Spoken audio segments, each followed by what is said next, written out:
विज्ञान के कुछ बहुत ही इंटरेस्टिंग सवालों की इस दुनिया में आप सभी का स्वागत है। फैक्ट नंबर 1, अंडे तो आप में से बहुत से लोगों ने कभी ना कभी बॉईल जरूर किया होगा, लेकिन क्या कभी आपने ये सोचा है कि क्या हम इस बॉईल हुए अंडे को दोबारा अनबॉईल कर सकते हैं? यानी क्या आप एक बार अंडे को उबालने के बाद उसे दोबारा पहले जैसा बना सकते हो? वेल, अकॉर्डिंग टू साइंस इसका जवाब है हाँ, ऐसा करना पॉसिबल है। अंडे को अनबॉईल कैसे करेंगे, ये जानने से पहले हम अंडे को बॉईल करते समय उसमें होता क्या है, पहले उसे जान लेते हैं। अंडे का एग व्हाइट और योक मेनली प्रोटीन से बने होते हैं और प्रोटीन एक लॉन्ग मॉलिक्यूल होता है जो अमीनो एसिड से मिलकर बना होता है। आप इसे एक चेन की तरह भी इमेजिन कर सकते हो, जिसमें चेन एक प्रोटीन मॉलिक्यूल है और जिन छोटे छोटे पार्ट से मिलकर वो चेन बनी है उसे आप अमीनो एसिड मान सकते हो। जब प्रोटीन वाटर के अंदर होता है तो ये सारी चेन्स अलग अलग एक बंडल की तरह अलग अलग रहती हैं, और जब आप अंडे को बॉईल करना स्टार्ट करते हो तो ये सारे बंडल एनर्जी की वजह से वाइब्रेट होना शुरू कर देते हैं और ये चेन्स खुलना स्टार्ट हो जाती हैं, जिसे डीनेचरिंग कहते हैं। और खुलने की वजह से ये चेन्स आपस में एक मैश बना लेती हैं और इस तरह बहुत सारी एनर्जी एब्जॉर्ब करने के बाद अंडे के अंदर का वो फ्लूइड एक सॉलिड स्ट्रक्चर बना लेता है। अब अंडे को अनबॉईल करने का मतलब है कि वो जो प्रोटीन की चेन्स खुलने की वजह से जो मैश बना है, हमें उस मैश को दोबारा सेपरेट करके अलग अलग बंडल्स की फॉर्म में बना देना है। और ऐसा करने के लिए इस्तेमाल किया जाता है यूरिया का। यूरिया सॉल्यूशन इन चेन्स को अलग अलग कर देता है और इन चेन्स की एक बहुत ही खास बात ये है कि जैसे ही आप इसे अलग करते हो, ये दोबारा नेचुरली फोल्ड होकर अपने आप ही अपना बंडल बनाना शुरू कर देता है। तो अब अगली बार अगर आपसे कोई पूछे कि क्या आप एक बॉइल्ड अंडे को अनबॉईल कर सकते हो, तो आपको इसका जवाब पता है। फैक्ट नंबर 2, क्या आपने कभी सांस रोकने की कोशिश करी है और क्या आपने कभी नोट किया है कि आप कितनी देर तक इसे कर पाए हो? वेल, अगर आपने ऐसा नहीं किया तो मेरी पर्सनल एडवाइस यही है कि आप इसे कभी भी ट्राई मत करना, क्योंकि ऑक्सीजन की कमी सबसे पहले आपके दिमाग पे होती है और अगर आपके ब्रेन को 30 से 180 सेकंड तक ऑक्सीजन ना मिले तो आपकी कॉन्शियसनेस धीरे धीरे कम होने लगेगी। लगभग 1 मिनट बाद ऑक्सीजन ना मिलने की वजह से आपके ब्रेन सेल्स डिस्ट्रॉय होना शुरू हो जाएंगे और 3 मिनट बाद आपके दिमाग के डैमेज होने की प्रोबेबिलिटी सबसे ज्यादा हो जाएगी और 5 मिनट बाद आपकी मौत हो सकती है। और दुनिया का कोई भी इंसान हो, उसने चाहे कितनी भी प्रैक्टिस क्यों न कर रखी हो, इस धरती का कोई भी इंसान 15 मिनट से ज्यादा अपनी सांस को नहीं रोक सकता। फैक्ट नंबर 3, आपकी बॉडी की एनर्जी का 20% अकेले आपका दिमाग इस्तेमाल कर लेता है। इसीलिए आपने कभी नोटिस किया होगा कि अगर आपकी बॉडी में एनर्जी की कमी होती है तो इसका असर आपको सबसे पहले अपने दिमाग में देखने को मिलता है।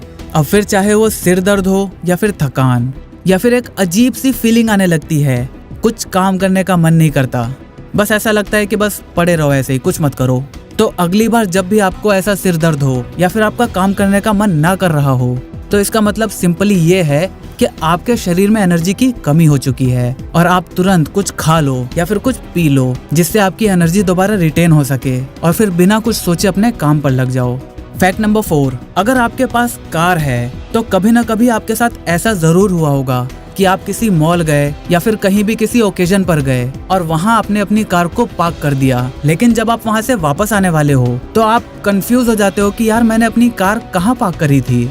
और इसके बाद अगर आपके कार में रिमोट कंट्रोल सेंसर है तो आप उसे दबाकर अपने कार की आवाज को सुनने की कोशिश करते हो, लेकिन बहुत बार ऐसा होता है कि रिमोट की रेंज या तो बैटरी की वजह से या फिर किसी और वजह से काफी कम हो जाती है। तो ऐसे कंडीशन में आप क्या करोगे?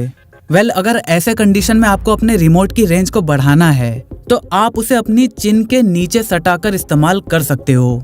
एक्चुअली इस प्रोसेस में आपका स्कल एक कंडक्टर की तरह काम करेगा और आपकी चाबियों के लिए एक्स्ट्रा एंटीना प्रोवाइड करेगा, जिससे आपके चाबियों की रेंज बढ़ जाएगी। कभी ट्राई करके देखना। फैक्ट नंबर 5, बारिश। ये नाम सुनते ही शायद आपको भी मेरी तरह एक फ्रेशनेस का एहसास होता होगा। एक्चुअली जब पहली बार बारिश होती है तो उसके बाद एटमॉस्फेयर में एक स्मेल फैल जाती है, जिसे हम अपनी मिट्टी की खुशबू भी कहते हैं। और कई लोगों को बारिश सिर्फ इसीलिए पसंद है क्योंकि इसके बाद वो उस खुशबू को एंजॉय कर पाएंगे। लेकिन क्या आपको पता है कि साइंटिस्ट ने इस स्मेल को एक नाम भी दिया है, पेट्रिकॉर। लेकिन पानी की तो कोई स्मेल होती ही नहीं है। और बारिश के बाद क्या सच में जो खुशबू आती है वो हमारे मिट्टी की ही होती है? एक्चुअली ये खुशबू मेनली 3 चीजों की वजह से आती है। नंबर 1, जमीन में पाए जाने वाले बैक्टीरिया एंटीनोमाइसाइट्स। ये सूखी मिट्टी में पोर्स बना देते हैं और जब बारिश होती है तो ये पोर्स पानी से डिस्प्लेस हो जाते हैं और हवा में मिल जाते हैं और इस तरह हम इन्हें स्मेल कर पाते हैं।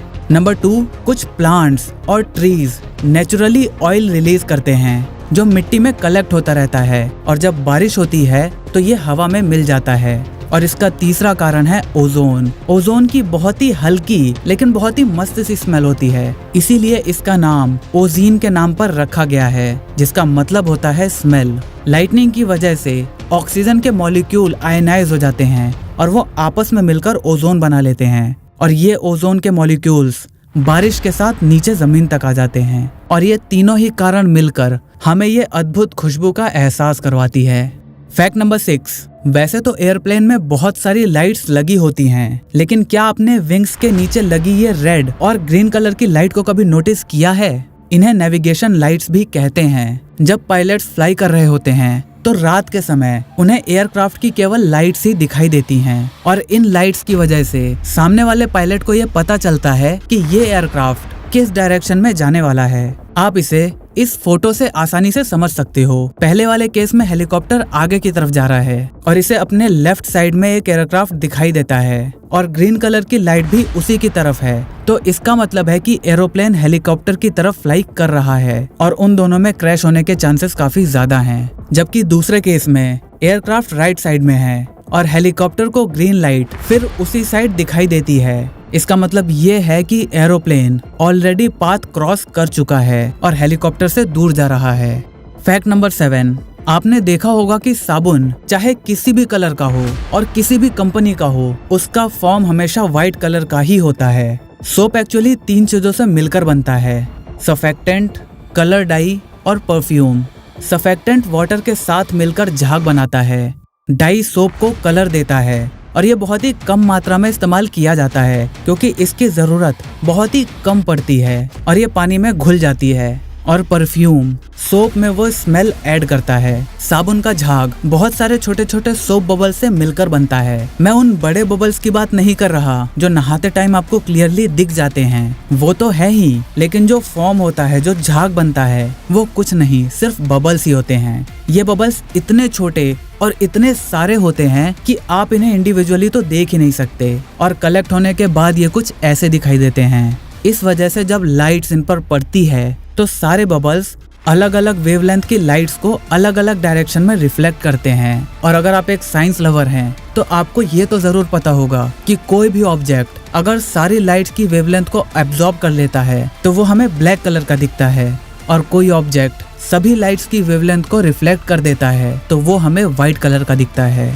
फैक्ट नंबर 8, आपने शराबियों को कभी ना कभी तो जरूर देखा होगा और आपको शायद ये बात पता भी हो कि शराब पीने के बाद अक्सर लोग उस दौरान हुए सारी चीजों को भूल जाते हैं। जब उनको होश आता है तो उनको कुछ भी याद नहीं रहता या बहुत ही थोड़ी थोड़ी सी मेमोरी रह जाती है कि पिछली रात या जब उन्होंने शराब पी थी तो उस टाइम पर क्या हुआ था। एक्चुअली में वो कुछ भूलते नहीं हैं। नशे की हालत में उनका ब्रेन नई मेमोरीज क्रिएट करना बंद कर देता है। जब आपके दिमाग को कोई भी इंफॉर्मेशन मिलती है तो वो उसे पहले अपनी शॉर्ट टर्म मेमोरी में स्टोर करता है और फिर अगर उसे ऐसा लगता है कि ये इन्फॉर्मेशन काम की है तो वो उसे लॉन्ग टर्म मेमोरी में स्टोर कर देता है। लेकिन जब कोई शराब पीकर नशे में होता है तो उनका दिमाग चीजों को शॉर्ट टर्म मेमोरी से लॉन्ग टर्म मेमोरी में स्टोर करना बंद कर देता है और इसीलिए होश में आने के बाद वो उस दौरान हुई कोई भी बात याद नहीं रख पाते।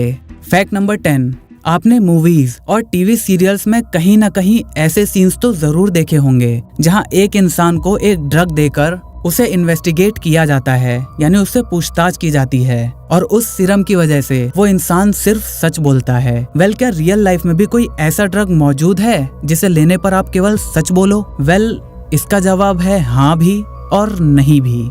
ऐसे कई सीरम्स हैं जिन्हें पीने के बाद आपके लिए झूठ बोलना बहुत ही मुश्किल हो जाता है और सच आसानी से आपके मुंह से निकल पाता है। ये सीरम्स आपके दिमाग के सोचने की कैपेसिटी को कम कर देता है, क्योंकि ये बात तो आप भी मानोगे कि झूठ बोलना सच बोलने से थोड़ा ही सही लेकिन मुश्किल होता है।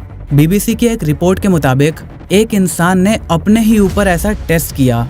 जब पहले उसे हल्का हल्का डोज दिया गया तो वो अपने प्रोफेशन के बारे में झूठ बोल रहा था। उसने बोला कि वो एक कार्डियक स्पेशलिस्ट है, लेकिन जब डोज को धीरे धीरे बढ़ाया गया तो बाद में उसने ये बताया कि वो एक टेलीविजन प्रोड्यूसर है। लेकिन अभी भी आज तक कोई भी ऐसा ड्रग प्रूव नहीं हुआ है जिसे एक ऑफिशियल ट्रूथ टेलिंग ड्रग कहा जा सके। इसीलिए वेस्टर्न कंट्रीज ने इन्हें आज तक लीगल इन्वेस्टिगेट टूल मानने से इनकार कर दिया है। लेकिन भारत में रॉ और दूसरी कुछ सीक्रेट एजेंसीज शायद इन सीरम्स का इस्तेमाल करती हैं।